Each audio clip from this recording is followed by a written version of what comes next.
నిజంగా నేను ఈ వీడియో చేస్తే ప్రతి ఒక్కరు ఎగనిస్ట్ అవ్వచ్చు. అయినా పర్వాలేదు నేను ఈ వీడియో చేయాలనుకుంటున్నాను. టాపిక్ ఏంటంటే బన్ను, కోవా ఇప్పుడు బాగా ట్రెండ్ అవుతుంది కదా! సో, ఆ టాపిక్ పైన ఈరోజు మాట్లాడాలనుకుంటున్నాను. స్క్రీన్ పైన వీడియో ఇస్తున్నాను చూడండి. మీకు నిజంగా దమ్ముంటే పెద్ద పెద్ద షాపులకెళ్ళి అడగండి. చిన్న చిన్న వ్యాపారస్తుల మీద ఎందుకు పడతారండి? నాకు అర్థం కాక అడుగుతాను.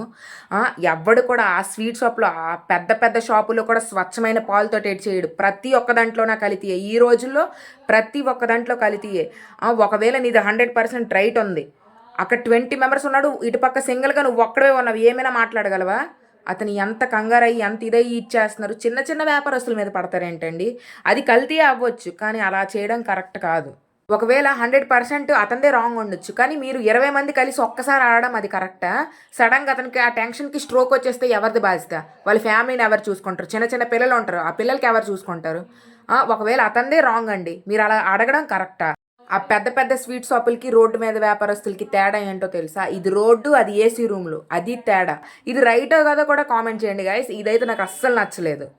వీడియో చూసి మీరు నన్ను తిట్టుకున్నా పర్వాలేదు గానండి. నాకిది మనసు కనిపించింది నేను చేశాను. నిజంగా ఇదైతే 100% రాంగ్ అండి. నిజంగా తప్పులేమని నేను మాట్లాడుంటే నన్ను క్షమించండి.